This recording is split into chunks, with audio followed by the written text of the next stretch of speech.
சீனிவாஸ் என்றவர் அவர் மன உளைச்சலால என்னுடைய பதவியை ராஜினாமா செய்யறன்னு சம்பந்தப்பட்ட உயர் அதிகாரிக்கு கடிதம் எழுப்ப தகவல்.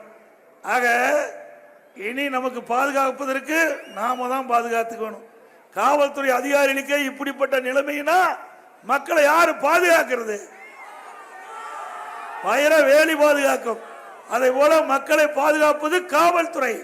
அப்படி சிறப்பாக பணியாற்றக்கூடிய காவல்துறைக்கு இப்படிப்பட்ட தண்டனை கொடுத்தா இந்த அரசாங்கம் எப்படி மக்களை பாதுகாக்கும்? இப்படிப்பட்ட அரசாங்கம் தேவையா? நேர்மையான அதிகாரிகளுக்கு இப்படிப்பட்ட தண்டனை கொடுக்கலாமா?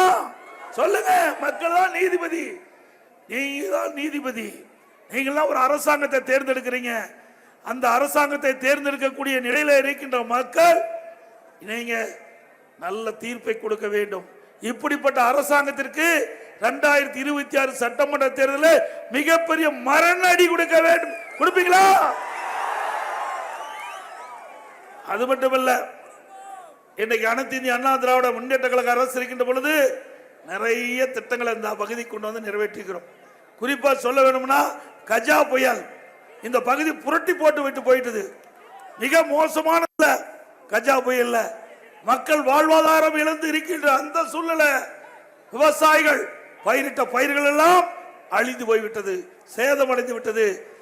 பொதுமக்கள் பல வீடுகள் அந்த காற்றுல கூரைகள்லாம் தூக்கிட்டு போயிட்டு, அப்படிப்பட்ட நிலையில கூட அண்ணா திமுக அரசு மக்களுக்கு ஓடி ஓடி வந்து உதவி செஞ்சது. இங்க விவசாயிகளை பொறுத்த வரைக்கும் இன்றைக்கு தென்னை மர விவசாயிகள் தான் அதிகமா இருக்காங்க. தென்னை பயிரிட்ட விவசாயிகள் தான் அதிகமா இருக்கிறாங்க. அப்படி தென்னை மரங்கள் எல்லாம் ஒடிந்து மிகப்பெரிய சேதத்திற்கு உள்ளாகிவிட்டார்கள் விவசாயிகள்.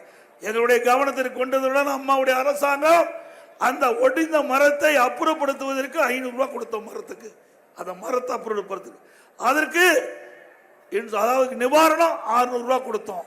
அது மட்டும் இல்லாம இன்றைக்கு 175 மரம் கொண்ட ஒரு ஹெக்டருக்கு 1,92,500 ரூபாய் நிவாரணம் கொடுத்த ஒரே அரசாங்கம் அண்ணா திமுக அரசு.